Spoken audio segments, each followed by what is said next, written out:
দীর্ঘ জল্পনার অবসান ঘটিয়ে অবশেষে সরতে চলেছে ধর্মতলার সরকারি বাসস্ট্যান্ডের একাংশ। নির্মীয়মান জোকা এসপ্ল্যানেড মেট্রো প্রকল্পের কাজের জন্য L20 বাসস্ট্যান্ড স্থানান্তরের সিদ্ধান্ত কার্যকর হতে চলেছে।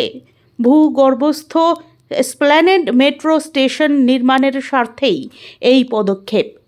মেট্রো কর্তৃপক্ষ পূর্ব পশ্চিম মেট্রোর এসপ্ল্যানেড স্টেশনের জোড়া প্রবেশপথ এবং রানী রাসমণি অ্যাভিনিউয়ের মাঝামাঝি অংশে নতুন বাস স্ট্যান্ড তৈরি করে দিয়েছে। নতুন স্ট্যান্ডে বাস ঢোকা ও বেরোনোর দুটি পথই রানী রাসমণি অ্যাভিনিউয়ের ধর্মতলামুখী লেনে রাখা হয়েছে। তবে যান নিয়ন্ত্রণের বিষয়টি খতিয়ে দেখতে কলকাতা পুলিশ সময় চেয়েছিল। সেই কারণে গত ডিসেম্বর থেকে জল্পনা চললেও প্রক্রিয়া প্রায় 1.5 মাস বিলম্বিত হয়। নতুন স্ট্যান্ডের পরিকাঠামো সংক্রান্ত কিছু বদলের প্রস্তাব দিয়েছিল সরকারি পরিবহন নিগমগুলি। শেষ পর্যন্ত মেট্রোর নির্মাণ সংস্থা রেল বিকাশ নিগম লিমিটেড প্রয়োজনীয় কাজ সম্পন্ন করেছে। পুরনো L20 বাসস্ট্যান্ড থেকে প্রতিদিন বিভিন্ন রুটে শতাধিক দূরপাল্লার বাস ছাড়ত।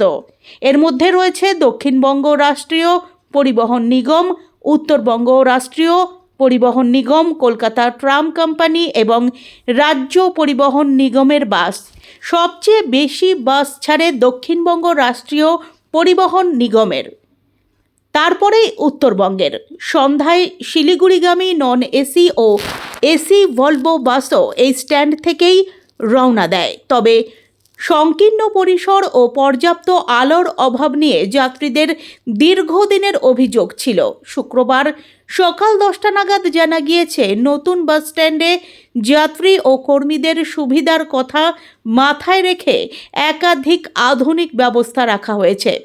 উত্তরবঙ্গ ও দক্ষিণবঙ্গ নিগমের জন্য পৃথক বুকিং কাউন্টার, যাত্রীদের জন্য বাতানুকূল ওয়েটিং রুম, বাস চালক ও কর্মীদের জন্য এয়ার কন্ডিশন ক্রু রুম তৈরি হয়েছে। রয়েছে পৃথক পে অ্যান্ড ইউজ শৌচালয়। বিশেষ পরিস্থিতির মোকাবিলায় পশ্চিমবঙ্গ শিশু অধিকার রক্ষা কমিশনের আধিকারিকদের জন্যও নির্দিষ্ট কক্ষ রাখা হয়েছে।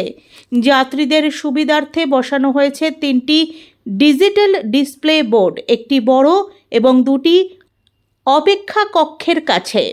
বোর্ডে বাস ছাড়ার সময়সূচি দেখা যাবে। থাকছে পাবলিক অ্যাড্রেস সিস্টেম এবং জোড়া প্রবেশপথে প্রশস্ত সাইনবোর্ড।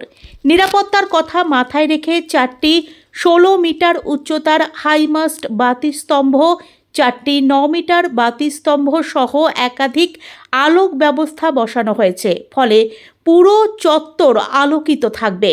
নতুন স্ট্যান্ড চালু হলে নির্দিষ্ট বাস খুঁজে পেতে যাত্রীদের আর সমস্যায় পড়তে হবে না বলেই মনে করছেন আধিকারিকেরা। পরিবহন দফতর ও সংশ্লিষ্ট নিগমের আধিকারিকেরা নতুন বাস স্ট্যান্ড পরিদর্শন করে সন্তোষ প্রকাশ করেছেন। অল্প কিছু কাজ শেষ করে আগামী 17 থেকে 18 ফেব্রুয়ারির মধ্যেই নতুন বাস স্ট্যান্ড যাত্রীদের জন্য খুলে দেওয়া হবে। মেট্রোর কাজ সম্পূর্ণ না হওয়া পর্যন্ত এই নতুন পরিসরেই চলবে বাস পরিষেবা।